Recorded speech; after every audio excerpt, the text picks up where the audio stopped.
皆さんこんにちは、なおこです。皆さん、もう2024年が終わってしまいますね。はい。あっという間に1年が終わります。皆さんにとって2024年はどんな1年でしたか？どんな年でしたか？じゃあ皆さん、今日は年末年始によく使う日本語を紹介したいと思います。はい。年末年始。聞いたことありますか？あの、まず年末というのは一年の終わり頃です。一年の終わり。そして年始。これは一年の初めですね。そう。年末年始。これはだいたい12月の終わり頃から1月の初め頃のこの時期を言います。はい。今日はこの年末年始によく使う日本語の単語とかフレーズを15個紹介したいと思います。一つ目、年末。はい、これは12月の終わり頃です。皆さん、今年の年末は何をしますか？何をしましたか？私は今動画の撮影をしています。はい。次、大晦日。大晦日。これは聞いたことあるかもしれないんですけど、12月31日のことです。はい。一年の最後ですね。一年の最後の日なので、特別な日ですよね。皆さんの国では、大晦日にする特別な習慣とか伝統はありますか？次、大掃除。大掃除。はい。ビッグクリーニング。大掃除。大掃除というのは、普段掃除をしないようなところまで掃除をすることですね。はい。普段こういう壁とかあんまり掃除しないですよね。壁を拭いたりしないですよね。でも、こういうところまで掃除をすることを大掃除と言います。はい。日本では特に年末に大掃除をします。年末に大掃除をする習慣があります。はい。私はまだ今年大掃除をしていないので、あと5日の間に大掃除をします。はい。次、忘年会。忘年会。忘年会というのは、年末に友達とか会社の同僚と集まって飲み会をすることですね。はい。この飲み会を忘年会と言います。はい。飲み会とか、パーティーみたいな会ですね。集まりです。はい。みんな一年間お疲れ様でしたって言います。はい。この漢字を見てください。忘年会。忘れる年、一年、忘れる年、会。会は何か集まりですね。あの、一年間の大変だったこととか嫌だったことを全部忘れようという集まりです。忘れようという会です。はい。乾杯して、みんな一年間お疲れ様と言います。はい。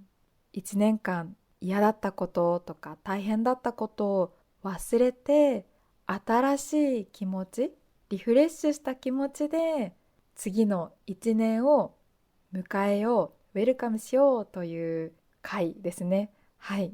忘年会。皆さんの国では忘年会みたいな会はありますか？あの、年末に日本の居酒屋に行くと、多分たくさんの人が忘年会をしていると思います。次、帰省です。帰省。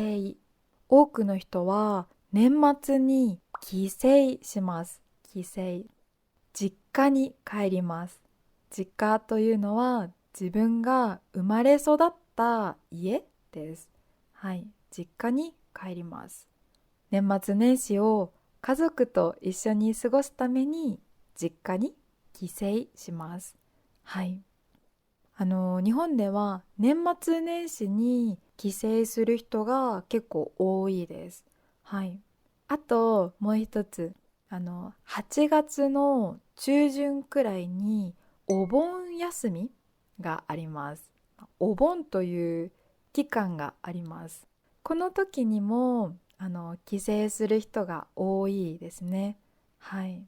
年末年始とお盆は実家に帰って家族と一緒に過ごす人が多いと思います。はい。皆さんは年末年始に帰省しますか？帰省しましたか？はい。次。年越し。年越し。あの、年を越すと言います。年を越す。そう。年越しは新しい年になるその時ですね。年越し。はい。まあ、つまり12月31日から1月1日に変わる時、そう、その時を年越しと言います。はい。まあ、12月31日とか31日の夜のことを言いますね。はい。例えば、年末に、ねえねえ、今年の年越し何する？何をしますか？と聞いたり、あとは、年始1月になってから、年越し何をしたの？と聞いたりします。はい。年越し何しますか？年越し何をしましたか？はい。皆さんは今年の年越し何をする予定ですか？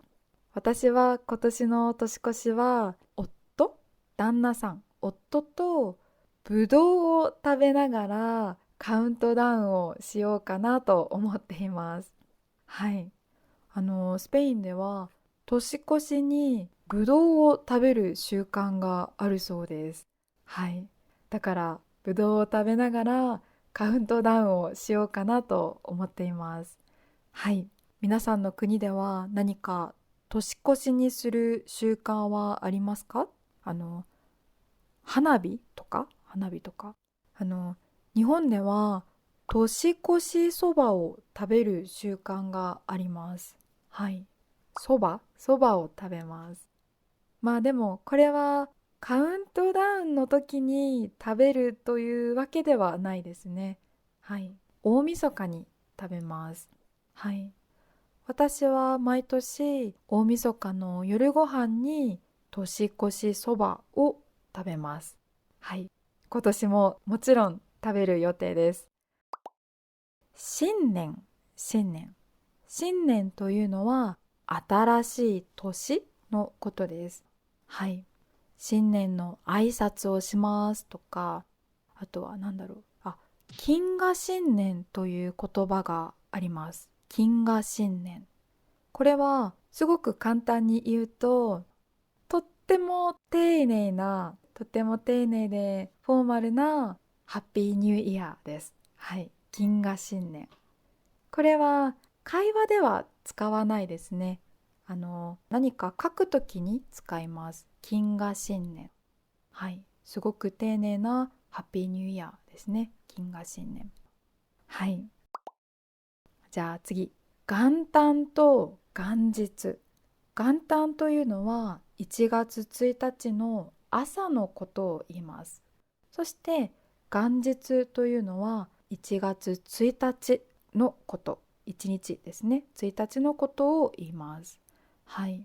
まあ、でも、1月1日のことを元旦という時も多いと思います。はい。間違いらしいんですけど、使っている人は多いと思います。1月1日のことを元旦ということが多いと思います。はい。私もずっとそう言っていました。ちなみに、お正月という言葉がありますね。お正月。これはもともと1月のことを言います。1月のもう一つの名前が正月です。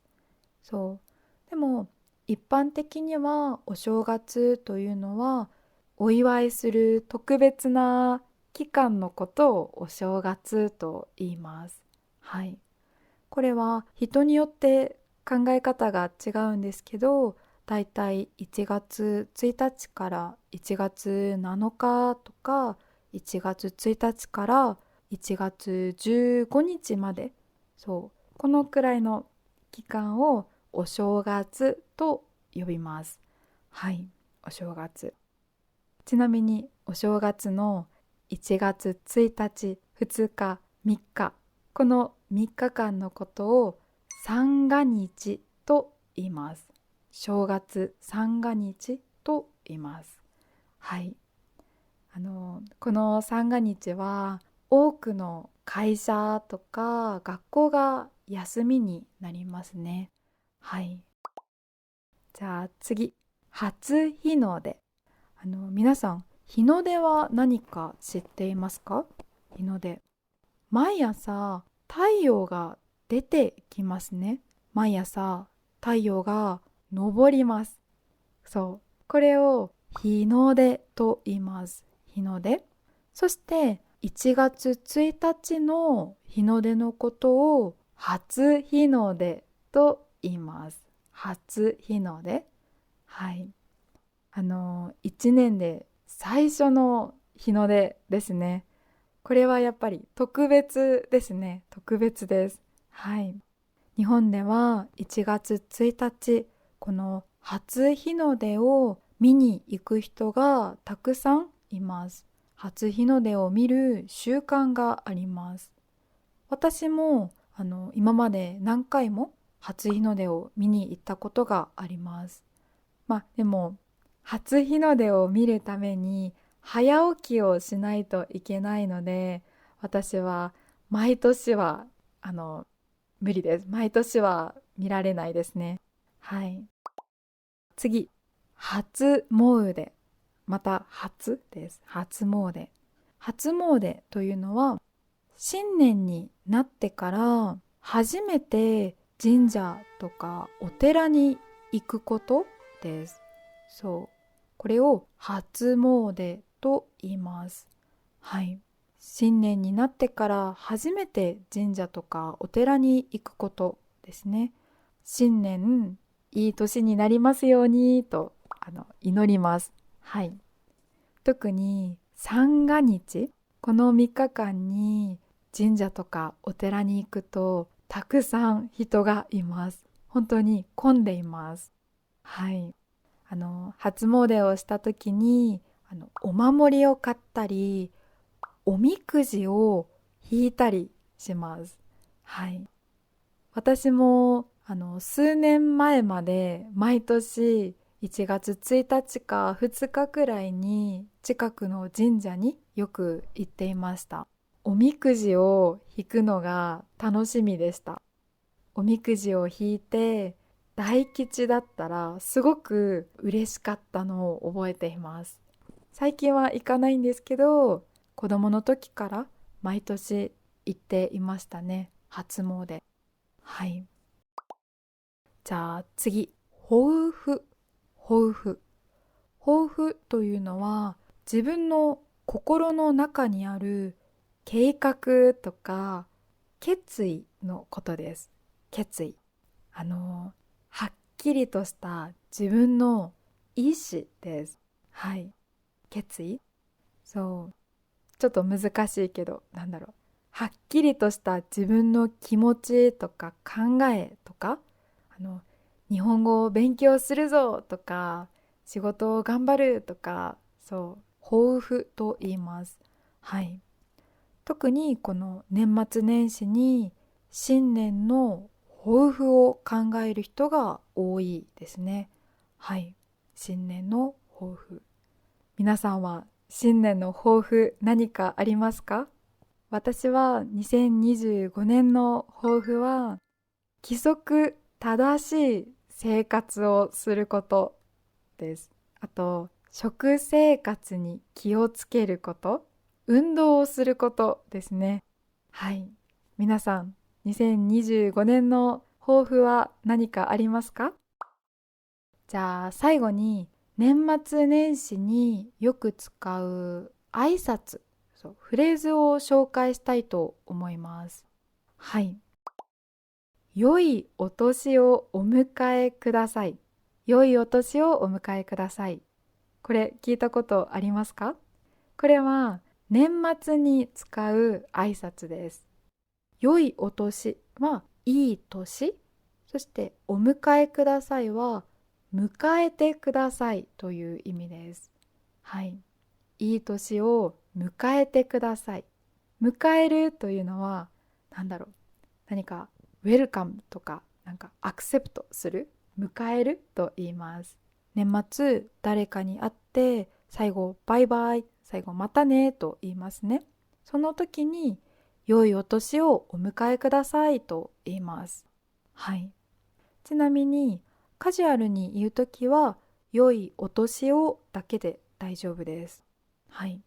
じゃあね、バイバイ、良いお年をと言います。はい。じゃあ次。明けましておめでとうございます。はい。これはもう聞いたことがあると思うんですけど、ハッピーニューイヤーですね。明けましておめでとうございます。これは1月1日から使うお正月の挨拶です。はい。明けまして、これは年が明けるです。年が明ける。明けるというのは新しい年が始まるという意味です。新しい年が始まっておめでとうございますかな。じゃあ最後のフレーズ。今年もよろしくお願いします。このフレーズはさっき言った明けましておめでとうございますと一緒に使うことが多いですね。なんかセットみたいな感じです。はい。お正月に誰かに会った時に、明けましておめでとうございます。今年もよろしくお願いしますと言います。はい。この2つの挨拶をすごくカジュアルに言うと、明けおめことよろです。これは短くした言葉ですね。省略した言葉です。省略した言葉。明けおめことよろ。これは若い人が仲がいい友達に言うときに使います。明けおめことよろ。あとはメッセージとかで使いますね。はい。じゃあ今日は以上です。本当はもっともっと紹介したいお正月に使う言葉がたくさんあるんですけど、今日はここまでにします。また来年かな。また来年もっと話したいと思います。去年も少しお正月について話したので、もしよかったら動画を見てみてください。はい。じゃあ皆さん、2024年たくさん動画を見てくれて、そしてたくさん温かいコメントを書いてくれて、本当に本当にありがとうございました。今年もあんまりたくさんの動画は投稿できなかったんですけど、たくさんの人に見てもらえて、私はとても嬉しかったです。とても嬉しいです。2025年もぜひよろしくお願いします。